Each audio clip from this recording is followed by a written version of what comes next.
चलिए motivational speech की बात कर लें। तो एक बार एक प्रोफेसर कॉलेज में जाता है और कॉलेज में जैसे ही क्लास लेने से पहले हुआ 3 बर्तन सामने रखता है।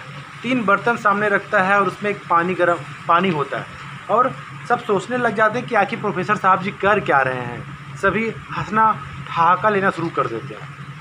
फिर होता यह है कि प्रोफेसर साहब बोलते हैं सबको साइलेंट रहने की बोलते हैं और बताते हैं कि मेरे पास जो बर्तन है उसमें सभी में पानी रखा हुआ है और उसमें मैं 3 चीज़ें डाल रहा हूँ। एक में आलू डाल रहा हूँ, एक में अंडा डाल रहा हूँ और एक में चाय पत्ती डाल रहा हूँ। और चाय पत्ती डालने से पहले, चाय पत्ती डालने के बाद सभी से पूछते हैं, मतलब गर्म करने से पहले सभी से पूछते हैं कि आखिर ये कैसे दिख रहे हैं, आलू कैसे हैं। तो सब बोलते हैं कि आलू तो कठोर है।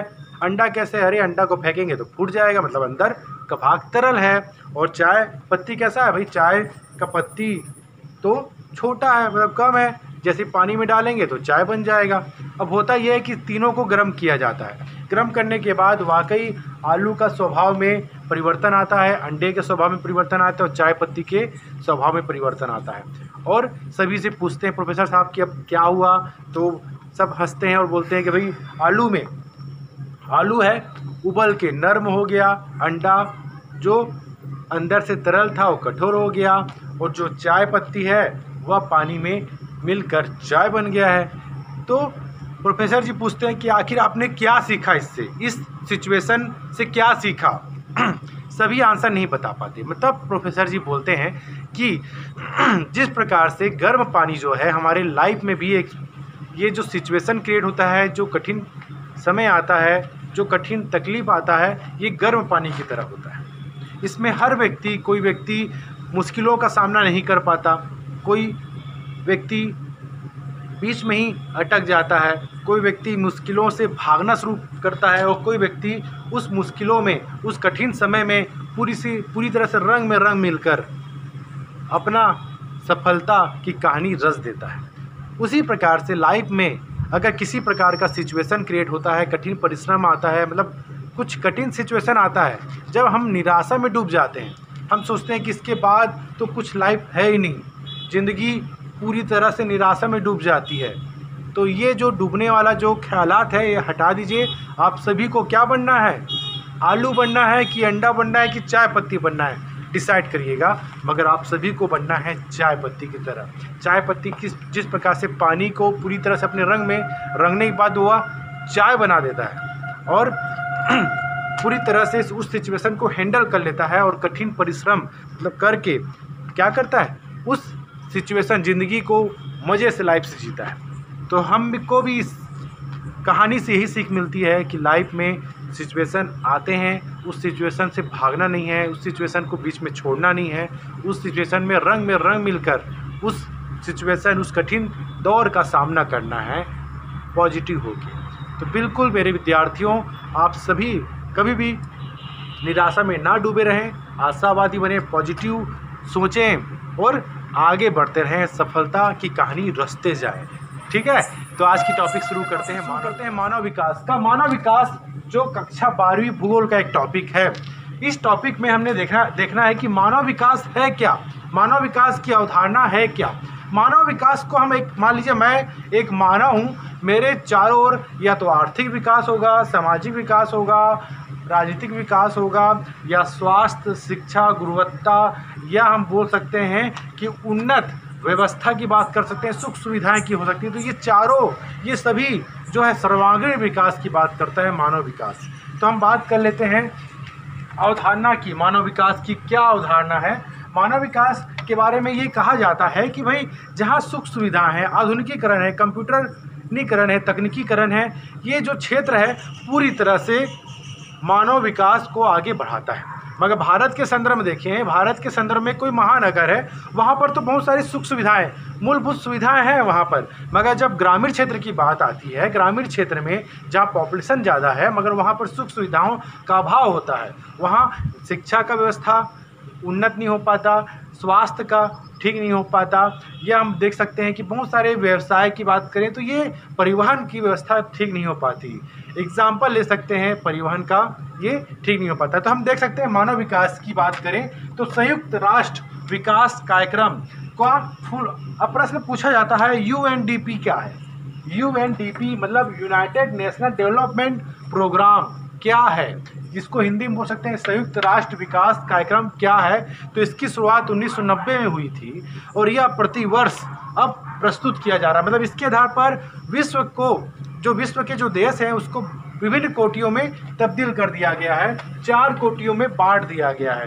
तो एक कोटि आता है विकसित देश का, दूसरा कोटि आता है विकासशील देश का, तीसरा पिछड़े क्षेत्र और चौथा आता है अति पिछड़े क्षेत्र का। तो इस प्रकार से 4 श्रेणी में बांटा है UNDP कार्यक्रम के तहत। 1990 की बात कर लें, हम बात कर लें संयुक्त राष्ट्र विकास कार्यक्रम जो है वह 1990 से अपना प्रतिवर्ष रिपोर्ट प्रस्तुत करता आ रहा है। इस संदर्भ में भारत में भी जो नीति आयोग है, मतलब पहले इसका नाम योजना आयोग हुआ करता था, नीति आयोग भी अपने जो जिला स्तर पर, अपने राज्य स्तर पर या देश स्तर पर भी विभिन्न प्रकार की मानव विकास की जो श्रेणीबद्धता आगे कर रहा है। तो उस प्रकार से देख सकते हैं कि भारत के संदर्भ में लगभग जो अति पिछड़े राज्य हैं, कुछ पिछड़े राज्य हैं, कुछ विकसित राज्य हैं, उसकी भी श्रेणी बनाई गई है। चलिए हम उसको बाद की बात कर लेते हैं। हम देखते हैं कि आखिर मानव विकास की अवधारणा में मानव विकास है क्या।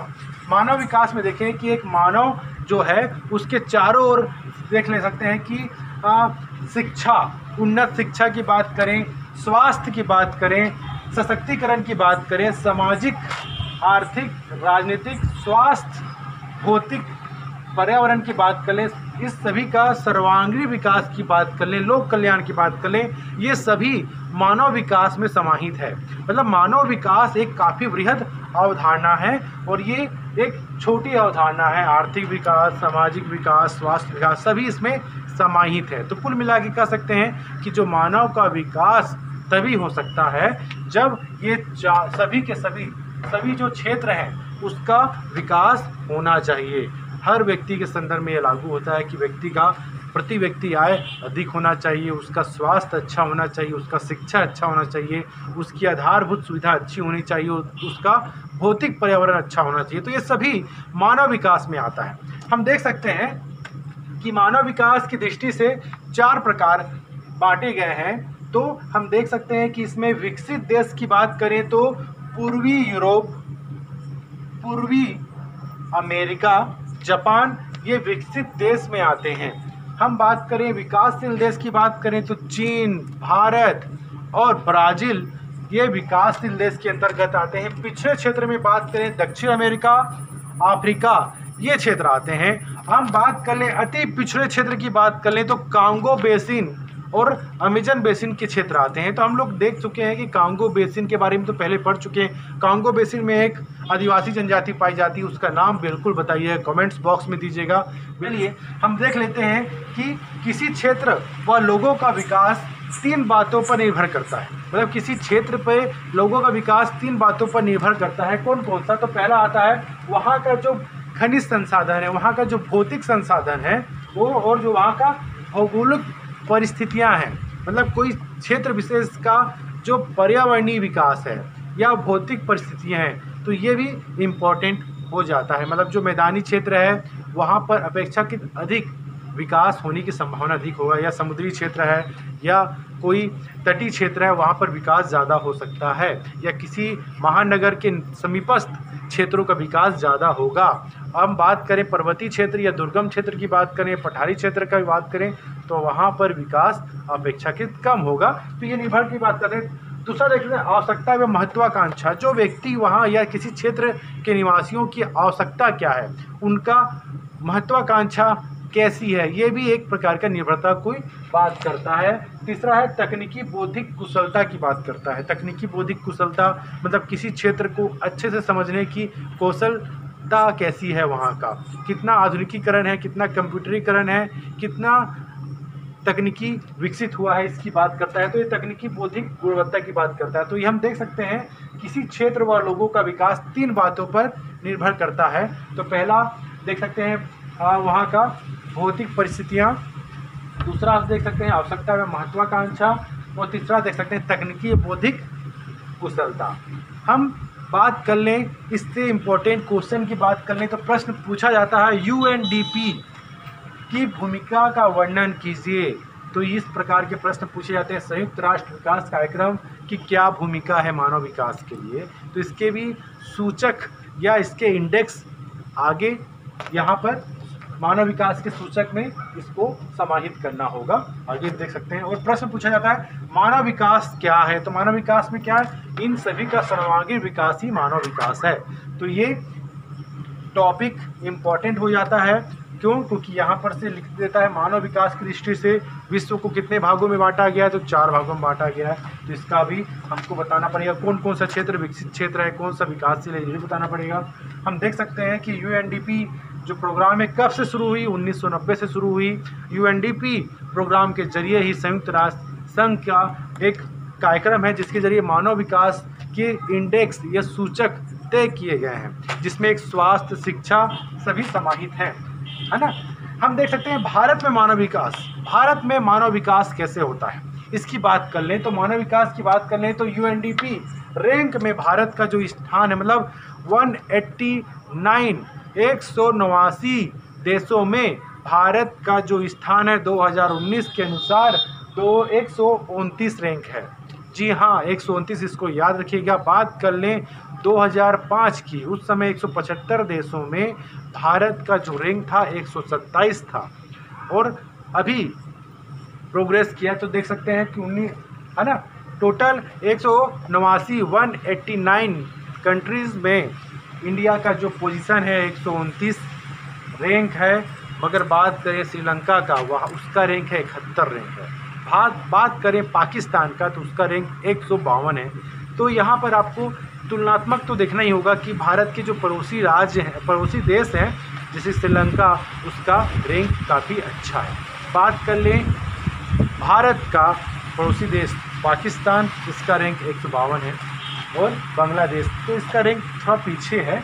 हम देख सकते हैं मानव विकास के सूचक कौन कौन से हो सकते हैं। प्रश्न पूछा जाता है मानव विकास के इंडेक्स का वर्णन कीजिए, तो हम देख सकते हैं तो आर्थिक उपलब्धि, पहला आर्थिक उपलब्धि आता है, दूसरा सामाजिक सशक्तिकरण, सामाजिक वितरण, न्याय, अभिगम्यता और स्वास्थ्य, शिक्षा, मतलब कुल मिला के मानव विकास के सूचक में इसे समाहित कर सकते हैं, जो हम लोग मानव विकास में सर्वांगीण विकास को पढ़े हैं। तो हम देख सकते हैं मानव विकास के सूचक क्षेत्र में आर्थिक उपलब्धि होगा, सामाजिक सशक्तिकरण होगा, सामाजिक वितरण, न्याय, अभिगम्यता और स्वास्थ्य, इन चीज़ों को याद कर लीजिएगा, ठीक है।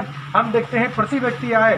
भारत के संदर्भ में प्रति व्यक्ति आय मासिक की बात करें तो भारत में प्रति व्यक्ति आय की बात करें तो 11,254 रुपये महीने हैं। मतलब यहाँ का जो रेशियो निकाला जाए प्रति व्यक्ति आय का तो 11,254 रुपये प्रति माह है।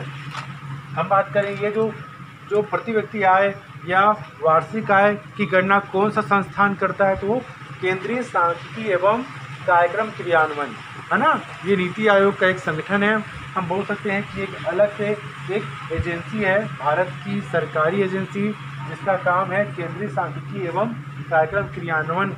इसका काम है कि भारत के जो जीडीपी है, भारत का सकल घरेलू उत्पाद है, या बात करें कि भारत का जो वार्षिक मासिक जो प्रति व्यक्ति आय है, इसका मूल्यांकन करना। तो हम देख सकते हैं वार्षिकता की बात करें, भारत की वार्षिक व्यक्ति प्रति आय की बात कर सकते हैं 1,35,050 रुपये वार्षिक आय है प्रति व्यक्तियों की। ये रेशियो थोड़ा सा पहले की अपेक्षा बढ़ा है। कंपेयरिंग करें 2000 दशक के और अभी 2020 का, 20 साल में इसका काफ़ी अधिक हुआ। पहले तो काफ़ी कम हुआ करता है, जो 11,254 रुपये प्रति माह है, ये तकरीबन 8,000 9,000 हुआ करता था, अब काफ़ी अच्छा है। हम देख सकते हैं गरीबी क्या है, प्रश्न पूछा जाता है गरीबी क्या है। आप बिल्कुल बताइए गरीबी क्या है, गरीबी क्या है या गरीब कौन होता है। तो चलिए देख लेते हैं गरीबी क्या है। समाज का एक भाग अपने जीवन की बुनियादी आवश्यकताओं को पूरा करने में असमर्थ होता है। तो गरीबी हो सकता है कि समाज का एक वर्ग अपना बुनियादी आवश्यकता की पूर्ति नहीं कर पाता, उसको हम गरीबी कहते हैं, उसको हम गरीब जनसंख्या कह सकते हैं। चलिए, समाज का एक भाग अपने जीवन की बुनियादी आवश्यकताओं को पूरा करने में असमर्थ होता है, उसे हम गरीबी कहते हैं। गरीबी का अर्थ है, मतलब कुल मिला के जो मानव की जो आवश्यकता है, वो पूरा करने में असमर्थ होता है, उसे हम गरीबी कहते हैं। गरीबी का अर्थ है, मतलब कुल मिला के जो मानव की जो आवश्यकता है, रोटी, कपड़ा और मकान, ये जो तीनों आवश्यकताओं की पूर्ति जो नहीं कर पाता, जो एक ऐसा वर्ग जो रोटी, कपड़ा और मकान की बुनियादी आवश्यकता की पूर्ति नहीं कर पाता, ये गरीब की श्रेणी में आता है। तो हम देख सकते हैं कि मानव विकास के बारे में अवधारणा पढ़े, मानव विकास के बारे में हमने देखा मानव विकास क्या है। हमने यहाँ पर देखा कि ये मानव विकास काफ़ी विस्तृत अवधारणा है। हम बात कर लें आर्थिक विकास, सामाजिक विकास, राजनीतिक विकास, सर्वांगीण विकास, स्वास्थ्य, शिक्षा विकास, सशक्तिकरण का विकास, तो ये सभी इसके अंतर्गत समाहित होते हैं। और सभी का ही विकास, सभी का ही सर्वांगीण विकास ही मानव विकास हो सकता है कि मानव का जो विकास है इन सभी पॉइंट को इंगित करता है। अब देखते हैं स्वस्थ जीवन के सूचक। स्वास्थ्य को मानव विकास का महत्वपूर्ण अंग माना जाता है क्योंकि स्वस्थ व्यक्ति ही सभी प्रकार का विकास कर सकता है। इसका मापन जन्म दर, मृत्यु दर, पोषण एवं जीवन प्रत्याशा के रूप में किया जाता है। संविधान के अनुसार स्वास्थ्य राज्य सूची के अंतर्गत आता है, किंतु अनेक क्षेत्रों में राज्य सरकारों को केंद्र सरकार के सहयोग की आवश्यकता होती है। अब देखते हैं सामाजिक सशक्तिकरण के सूचक। विकास मुक्ति है। भूख, गरीबी, दासता, बंधुआकरण, अज्ञानता, निरक्षरता और किसी की अन्य प्रकार की प्रबलता से मुक्ति मानव विकास की कुंजी है। वास्तविक अर्थों में मुक्ति तभी संभव है जब लोग समाज में अनेक सामर्थ्य और विकल्पों के प्रयोग के लिए सशक्त हों, प्रतिभागिता करें। शिक्षा किसी भी व्यक्ति को शिक्षित होने के लिए साक्षर होना आवश्यक है। उच्च स्तरीय शिक्षा सामाजिक गतिशीलता तथा सामाजिक उत्थान में सहायक होती है।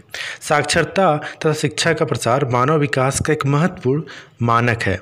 राष्ट्रीय संघ या भारत के जनसंख्या आयोग ने उस व्यक्ति को साक्षर माना है जो किसी भी भाषा में एक साधारण संदेश को पढ़, लिख या समझ सके। भारतीय जनगणना विभाग ने इसी परिभाषा को अपनाया है। हम देख सकते हैं कि साक्षरता के लिए जो आयु है 7 वर्ष से अधिक होनी चाहिए, मतलब उसकी परिभाषित करने के लिए 7 वर्ष से अधिक आयु वाला बच्चा पढ़, लिख या समझ सकता है तो साक्षर कहलाता है। तो इसी शिक्षा के संदर्भ में हम जान सकते हैं कि सामाजिक सशक्तिकरण के लिए महत्वपूर्ण होता है शिक्षा, जिससे हम जनसंख्या को निरक्षर और साक्षरता में बांट सकते हैं। हम साक्षरता की बात करें तो साक्षरता से ही औद्योगिकरण, नगरीकरण, बेहतर संचार व्यवस्था, वाणिज्य विकास व आधुनिकीकरण संभव है।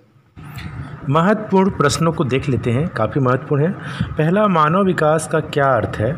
दूसरा, मानव विकास विश्व के किन क्षेत्रों में सर्वाधिक हुआ? तीसरा, आधुनिक विकास का आधार क्या है? चौथा, मानव विकास की अवधारणा का अर्थ स्पष्ट कीजिए। पांचवा, अमेजन बेसिन क्षेत्र मलेशिया से पिछड़ क्यों गया? मानव विकास के आधारभूत कारण लिखिए और कारण बताइए कि पहला, जापान एक विकसित देश है, क्यों है, कारण बताना है। और दूसरा है, उत्तर पूर्वी संयुक्त राज्य अमेरिका विकसित क्षेत्र है, क्यों है, इसकी वजह बतानी है। अगला महत्वपूर्ण प्रश्न देखते हैं, मानव विकास सूचकांक क्या है? काफ़ी महत्वपूर्ण प्रश्न है। दूसरा प्रश्न है, भारत के किस राज्य में स्त्री साक्षरता निम्न है? तीसरा, विकास से आप क्या समझते हैं? चौथा, किन घटकों को विकास का प्रतीक माना जाता है? पांचवा, गरीबी शब्द की परिभाषा दीजिए। छठवां प्रश्न, भारत के किस राज्य का मानव विकास सूचकांक मूल्य के कोटि क्रम में सर्वोच्च स्थान पर है? सातवां प्रश्न है, मानव विकास के संदर्भ में यूएनडीपी की भूमिका का वर्णन कीजिए। काफ़ी महत्वपूर्ण प्रश्न है ये। आठवां, गरीबी क्या है, इसका मापन किन तथ्यों के आधार पर होता है? इसमें तेंदुलकर कमेटी को भी लिखना है आप लोगों को। नौवां है, जनसंख्या, पर्यावरण और विकास के मध्य क्या संबंध है, स्पष्ट कीजिए। बिल्कुल, जनसंख्या पर्यावरण को कैसे प्रभावित करता है और विकास कैसे कनेक्ट है, उसको भी लिखना है। 10वां, मानव विकास क्यों आवश्यक है, व्याख्या कीजिए। इसकी व्याख्या तो कर चुके हैं हम लोग, उसको लिखना है आपको। 11वां और अंतिम प्रश्न है, मानव विकास क्या है, इस पर एक निबंध लिखिए। तो हमने मानव विकास को परिभाषित भी किया और यूएनडीपी के तहत मानव विकास के इंडेक्स को भी सम्मिलित किया उसको भी लिखना है आपको। तो इस तरह से महत्वपूर्ण प्रश्न अगर सॉल्व कर लेते हैं तो मानव विकास का जो टॉपिक है काफ़ी इजी सॉल्व हो जाएगा, इजी लगेगा आप लोगों को। हालांकि इस मानव विकास के चैप्टर से प्रश्न कम पूछे जाते हैं, मगर आपको तैयारी तो करना ही है, तो महत्वपूर्ण प्रश्नों को ही सॉल्व कीजिएगा, बहुत अच्छा होगा। धन्यवाद।